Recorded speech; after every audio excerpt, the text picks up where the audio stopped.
Cheers and welcome my friends, I'm Horath and we are having a peek at Oriental Empires, a 4X grand strategy game set in Bronze Age China. It allows you to play through 3,000 years of Eastern history.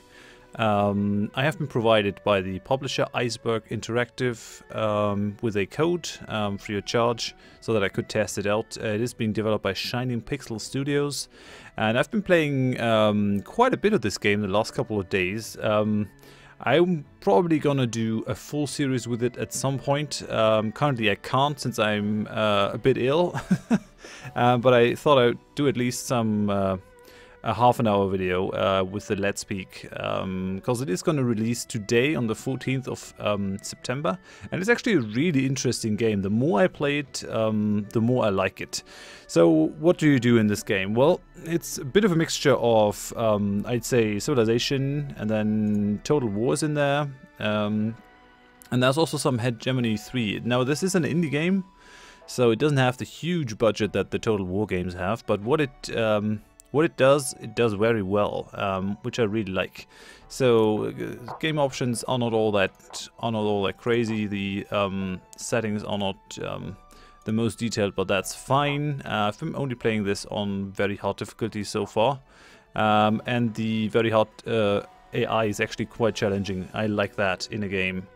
For single player, we have either the Grand Campaign or the Warring State, which is later. So Grand Campaign starts in the Bronze Age, and Warring States is basically the age after the Bronze Age. It gives you different scenario for that. Or you can play a custom game, choose different maps over here, choose different map sizes, and also change the terrain type maybe. So some of these are more hilly, some of these have more plains. And apparently you can also go for the random seed over there, maybe even type one in. Yeah, you can actually. That's pretty nice.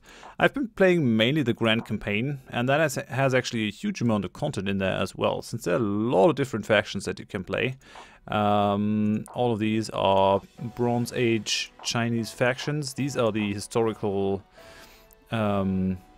Chinese people, if you so want. I remember playing them in Age of Empires 1, which was the last game that I played that was really set in the Bronze Age. So I'm really happy to actually be returning to this scenario. We have the Shang, we have the Zoo. You can see that we have this thing in here, farmers. So there are two types of people. You have the farmers and you have the herders. The farmers gain food through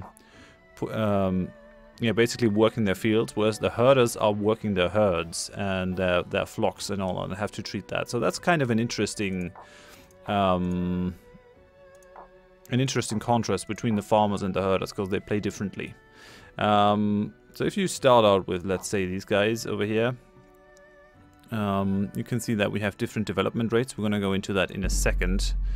The idea is that you're building cities. You're starting out with one city down here. You have certain troops. This is our leader, Yi Lin. He has two things over here. He has the key, which measures his strength in battle and increases the fighting strength of the people that he commands. And this is the virtue value, which increases his usability as a governor. Now in these cities we can build stuff. So far so civ. We can either build buildings, military buildings, civic buildings, palaces, defenses. We can also upgrade the city once it reaches a certain amount of population, which is currently 40. We have 10 in our city at the moment. When it comes to recruiting though, the game already starts to be quite different than civ. So what you do is you have basically feudal people. If I recruit these nobles over here, I don't have to pay any money to recruit them, since they owe me their service. What I have to pay is their upkeep once they're in the field. So let's say I deploy these guys. I can deploy them at any gate or into the garrison, which is also interesting. Let's say I deploy them to the eastern gate, right? Send these guys out. So now I don't have any nobles available for the next 12 turns. But if I send this unit back, if I go out and actually have a look at these noble axemen over here, I can tell them to get disbanded. Oh no, actually this is cancelling the recruitment. But yeah, if they are actually fully recruited, they're just going to return to the city into the recruitment pool. And that's quite nice, because you don't always want to have all your units out, or your standing armies. Often you want to save the cost of having them running around and just send them back into the pool, which is quite nice. So you have multiple types of different units. We have the nobles and we have the peasant militia at this point in time. These are weaker, and the nobles are stronger, but have less people. These are only like 30 or something. Yeah, 30. Whereas these guys are... What are you guys? 66. So the peasants have the numbers, but the nobles have the equipment, just like in many other games. And then we can also recruit settlers, which will allow us to go for new cities. You start the game with a new settler already.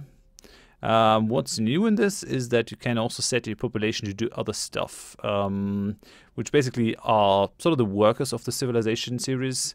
So I can tell them to build more farms over here, convert these fertile plains over there into farmland.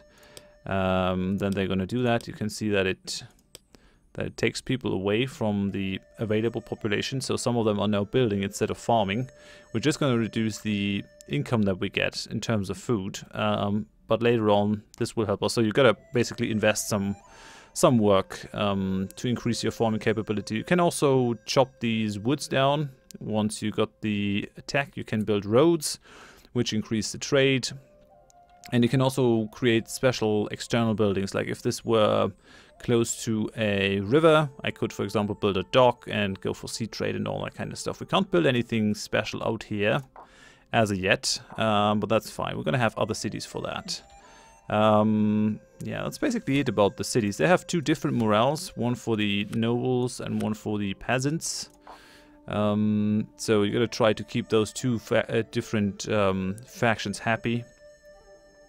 And cities also have only a certain amount of building slots, so we've currently 6 building slots in the city available. Oh, actually we only have 4. So the others must be some sort of special stuff. Yeah, we can build four buildings. So you got to be a little bit careful what you build. They also do cost upkeep, some of them. The wall doesn't, but the palace, for example, or the military buildings, they all cost upkeep. So you got to be careful what you plonk down, because otherwise you won't be able to pay for them. Right. So these are our armies. We can have 8 units max in one stack, which the interesting thing is that you can zoom all the way in. That is sort of the total war aspect. And battles will also happen in this zoomed in state. These are our settlers, bunch of different people just ready to go out and start a new city. Right, so the way the game works with this is that you're planning all your moves out. Sorry about that. You're planning all your moves out before the turn, and then everyone moves simultaneously. So if I wanted to send these guys down, you can see all the cities that I could start in this area. We'll probably want to go down here because we got some rhinoceros down here, which is actually going to give us a bunch of money if we settle next to it. And then we got some mulberry over here, which is going to give us some, or going to allow us to create more valuable silk in the area. So let's say we send them down here. They're not going to start down there directly. Instead, they will only move once I hit this. Once I end the turn, they're actually going to move. And that creates an interesting element where you never know what the AI is going to do. You see their units, you have no idea where they're going to go. And you got to plan around the fact that you won't be able to tell your units what to do after you hit end turn. There's only a limited amount of control over the units. It's not quite total war in that regard. What you can do though with your units is you can give every stack that you have a different formation. So you can have lines, 4 lines, 3 lines, 2 lines, or just one battle line, depending on what you want. If you have like the back row full of archers, you probably want 2 lines.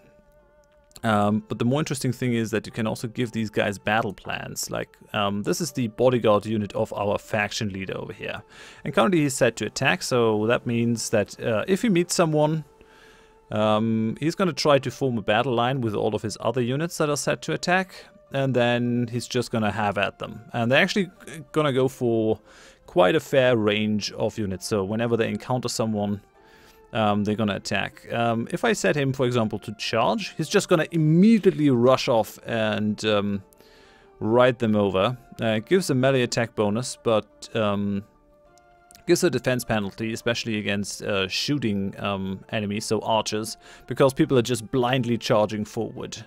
You have other stuff like Horath, which is good for chariot archers, and other cavalry archer units. You have Outflank. If you have a numerical advantage, you can sort of tell your units to first maneuver into position to completely crush the enemy. You have ambush type styles. So they're gonna try to wait in ambush, and if someone comes past, they're gonna go after them. And then you have certain defensive formations, and that actually gives you a fair amount of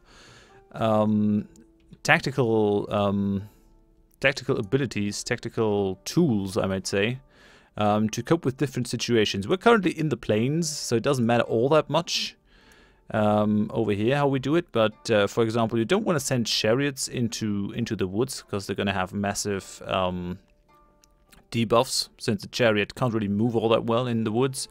So depending on how they're moving, you can use the terrain to your advantage, which is quite nice.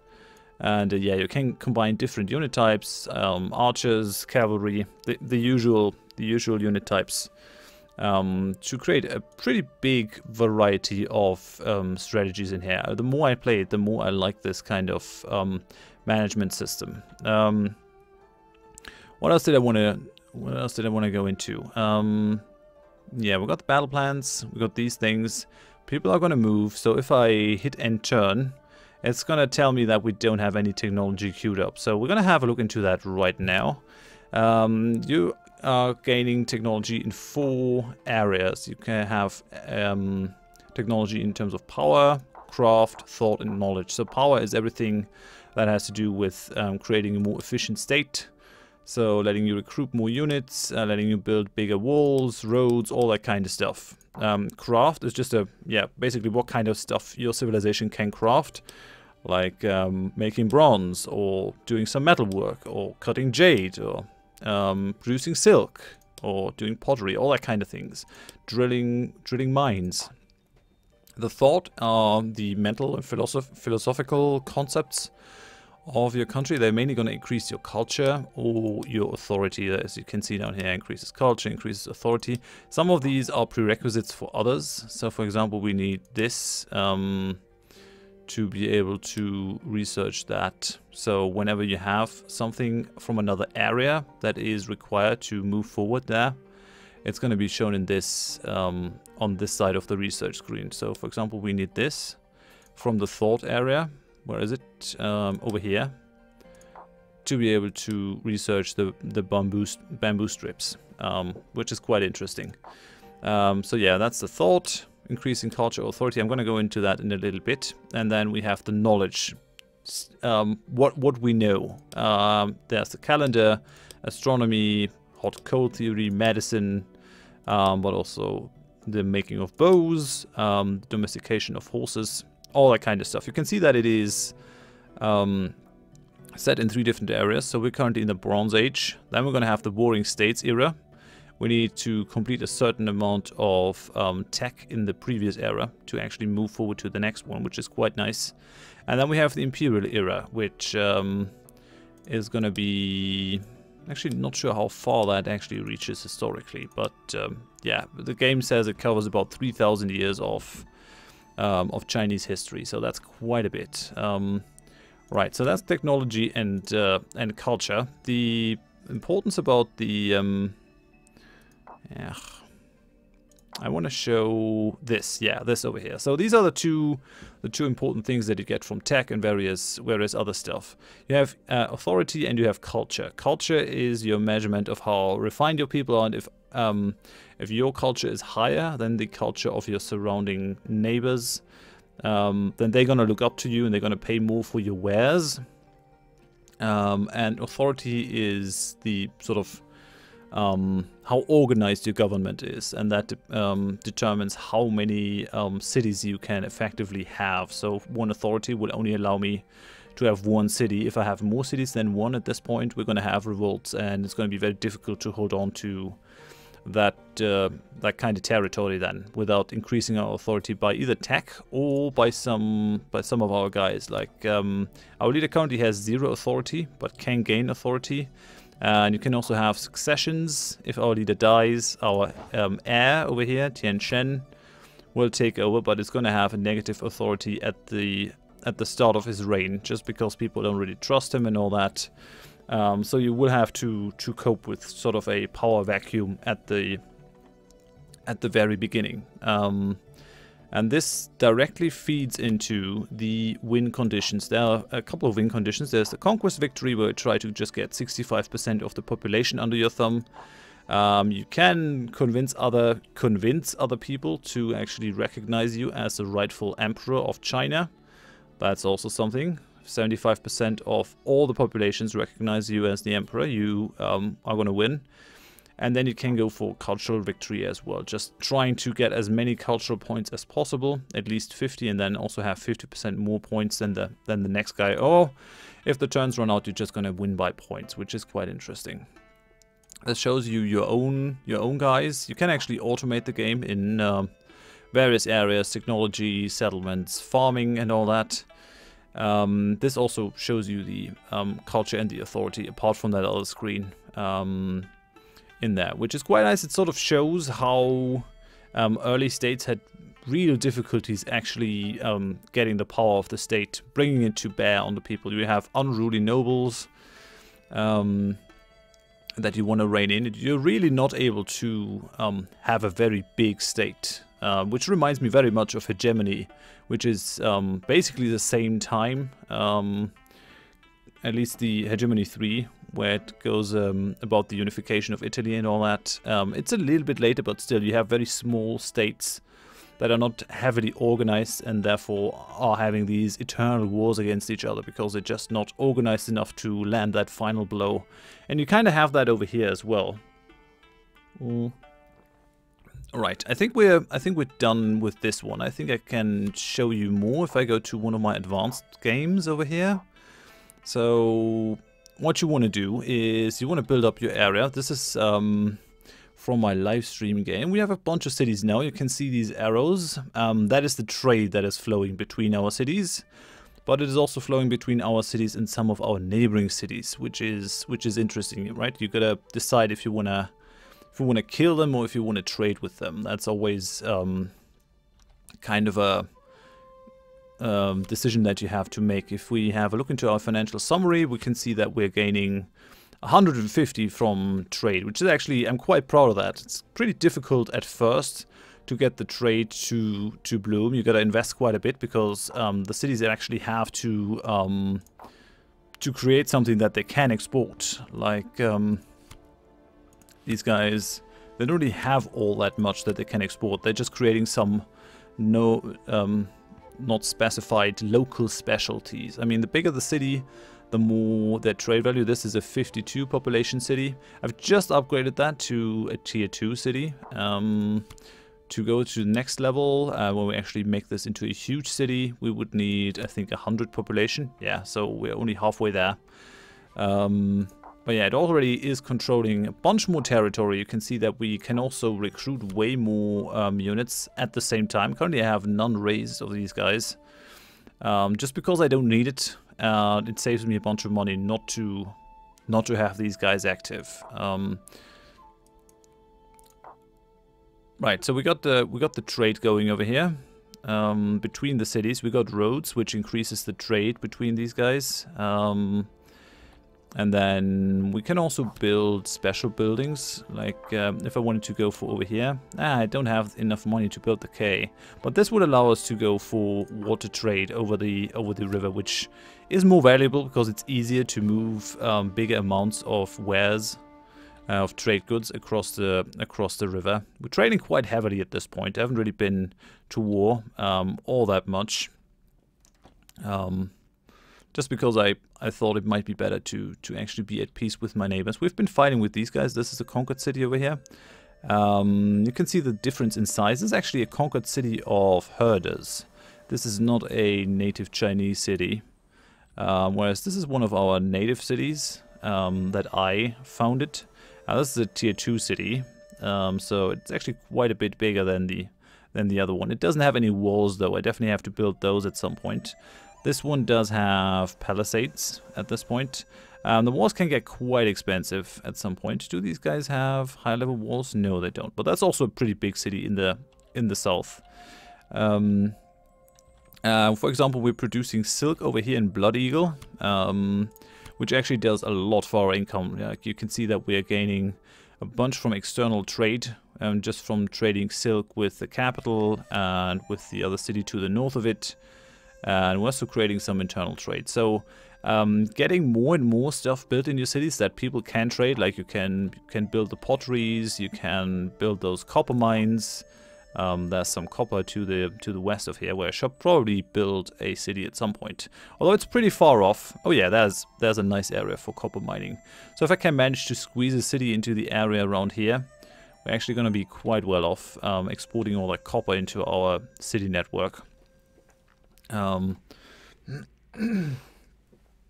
and then you can create bronze foundries to get more trade going, and all that kind of good stuff. Improve your cities more and more, bring down those forests, put more roads down, basically sculpting the map how you want it. Now, why do you do that? Because you want more military power, right? You want to see massive battles, and I've prepared a battle for you guys, just so you can see how the battle actually works. So we're at this point in our turn, right? I got a bunch of noble units and my heir leading them. So we got 20 bodyguard units, got 30 axemen, got 22 axemen, got 25 axemen. I've got another 30 over here, and I've set them to actually march against this army. And the interesting thing about the game is I actually have a truce with these guys, with the Dongyi. You can see that the northern players, the white player over there, I've been friends with them from the very beginning. So we're creating quite a bit of trade together. We actually have a defensive thing and all that. So you can see that we receive 14 per turn. And they receive 74 per turn from exports to us. So it's actually quite profitable. It's nice to see what they are getting from the trade. To see how valuable we are to them. You see their enemies, you see their allies. Apparently, yeah, no, still, our defensive alliance will still run for 15 turns. So that's pretty good. They're stronger than I am militarily. But that also depends on the amount of troops raised on the outside. And these guys, I've had war with them all the time, but we do have a truce at the moment. But I can still attack their troops since they are in my borders. Because if you don't have some sort of fraternal agreement with them, they will actually burn your farms down. If they spend a turn on your farmland, they're just going to pillage that to feed their armies. Because of that, you can also attack them without having to declare war. So I can just send these guys in there and take them out, since they have deigned to actually come into my land and to annoy me. I also have more troops over here just marching up. These guys are all set to just go for a normal attack. But I could probably also set these guys to charge. Maybe let's just set our leader over here to charge. Just charge in, take them out. Right, I got more and more noble units coming. The bigger your city, the more units you can recruit. Like this is a, what is it, 17 city. I can recruit 1 unit of nobles, 1 militia and 1 settler. Whereas over here in my capital I can recruit 2 noble units, a huge amount of peasant militia. Same amount of civilians, but that's fine. Right, so let's get into the battle and actually see how that works. So we've planned our moves. These guys are going to go over here. We got a bunch of new troops actually trying to join up with these guys. I have 1 unit. Actually, I don't have a unit in Langier. Let's do that. Let's actually put these guys. You can decide where you want them to to be. I'm just going to put them into the garrison so that the city has at least some nominal defense, since attacking these guys is actually going to kick off a bit of a bigger battle here. Right, let's go. Yeah, we've got stacks without orders, but that's fine. We're just going to end the turn. So the interesting thing is, the further you're zoomed out, the faster this goes, and the closer you're in, the slower the turn moves, which is quite interesting. So if you have a battle, you can actually zoom there. So we're going to have 343 versus 642. That can be way bigger battles. People from adjacent hexes will actually come into these battles. So what we should see now is, we should see the bodyguard. Oh, wait. We should see the bodyguard charging in. Yeah, that was my my pause finger going onto the space key, and for some reason that's not pause in here, but instead move fast. I'm sorry about that. Okay, so we're fighting these guys down because they're only peasant units. They're just running, they're just fleeing now. And just tribal spearmen. They don't know what hit them. We got all our ex nobles fighting them down. They're running all the way. They're running. We've completely routed them, which is quite nice. We only lost 100 men. I'm not sure how many they actually lost. We're gonna get a battle report afterwards, and you can see that they fled quite a bit and have taken a stand over there. This is the battlefield. I wonder if someone actually attacked the city as well. Yeah, we have some fighting over here too. What's happening? Okay, these are more axe men actually attacking some archers. What are these guys? Yeah, trained archers. These guys should join in. Yeah, and there they are. They're coming and knocking them down, and the other guys are running away. Right, and once you're done with the turn, once you've seen what you wanted to see, you can just go over here. Just let everything be done, and then people will return from where they started the battle, and then actually move to where you told them to move. So this is the end of this turn. We now got our army over here. Really, it's a shame that we didn't see the charge. We can probably send all these guys. Oh, right, yeah, they're outside of my territory, so I would have to declare war. The interesting thing about declaring war in this game, or doing any sort of diplomacy, is if you agree to something, like, let's say I'm in a defensive alliance with these guys. If I stop that alliance, or if I break the truce that I have with these people, it's going to reduce my trustworthiness to everyone. I mean, these guys more, but the other guys are also going to take note of my behavior. So if I keep making and breaking agreements, the AI is not going to trust me anymore with anything. So far, the AI is actually pretty intelligent with what they do with the diplomacy. It's not the constant all-out war that you have in the Total War series, and instead they're actually doing some clever things with the diplomacy. They see when it's in their interest to be at peace, and they kind of also see when it's in their interest to be at war. I've been attacked when I was too weak, but yeah, these guys, they clearly only have taken the truce with me so that they could bring up their armies. They're really pissed by now. And that's quite nice. I'm actually really happy that the AI is that forward thinking. I actually stumbled upon this battle more by accident, just because I wanted to show you these battles, but I'm quite glad that I actually sent all my noble troops into this area of the empire. We have a fire in our capital, so that's kind of nasty. Bunch of population got killed. Some buildings were damaged, some walls were damaged, some towers were damaged. Holy cow. What you can do is you can research certain technologies that would actually reduce the impact of those catastrophes. Like, for example, over here, I'm currently researching the ceramic roof tiles, which is going to reduce the effects that earthquakes have, because it stops fires from spreading, and it also reduces the effects of fires by 67%. So the more civilized and the more developed your empire becomes, the less of the population you're going to lose. I had actually sicknesses wipe out whole cities, or at least half of my capital city just died because we had a certain illness. I'm not sure why we're going through there. Maybe because it's winter. I'm not sure. Don't think so. Don't think so. But yeah, we'll probably have to declare war to attack them. But what I could do is I could probably just move them over here. Try to fend them off with my guys. Let's see if that works. Yeah, end the turn now. Are we gonna fight them? Since they are in my territory, we probably should. They're hanging out here, and they're actually gonna destroy my farmland. You can also destroy the farmland of the AI. Just go for a little bit of loot and plundering, pillaging. It's actually something that works.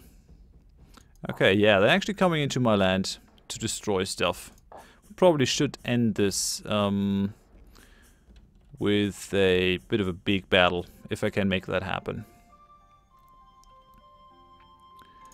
Okay, let's have these guys in there. Okay, no, we actually got to tell them to go for a specific attack. So let's make that happen. Yes.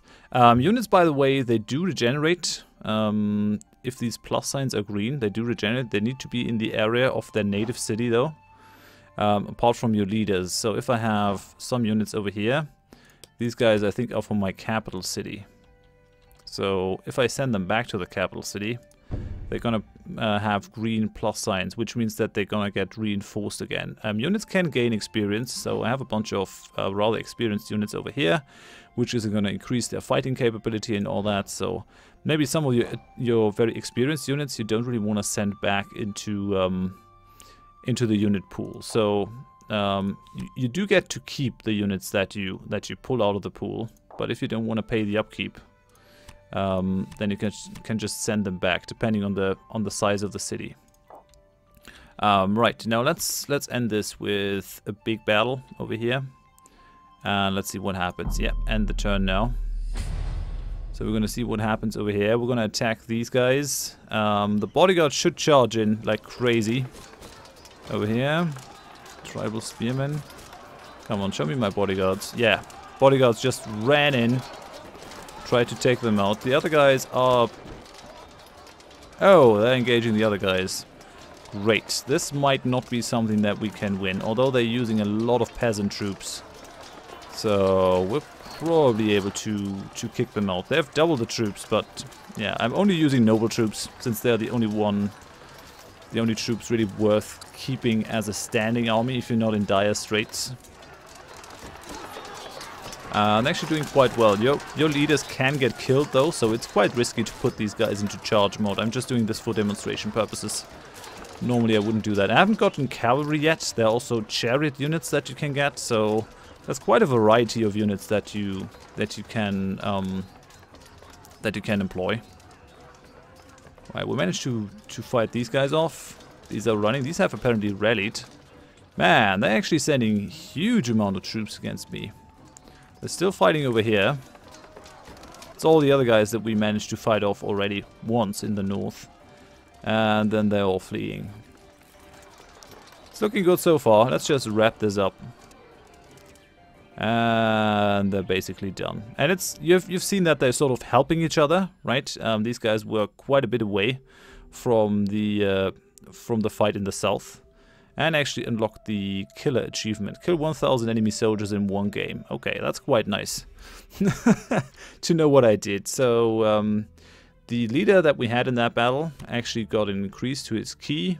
So he's learned to better fight enemies. He's going to do more damage, which is good. But yeah, so I really enjoy the game. It's out right now on Steam after a year in early access. If you want to have a look, check it out. I'm probably gonna do a series with it when I find the time for it. I have been enjoying my time with it quite a bit, and the more I play it, the more layers I discover. The more layers there are to the game, which is really interesting to me. Yeah, so if you enjoyed this, if you found this helpful in one way or another, please leave a like. If you didn't, tell me more in the comments so I can improve. And if you want to see more of this game, please, by all means, let me know in the comments. Hope you join me next time. Thanks and bye-bye.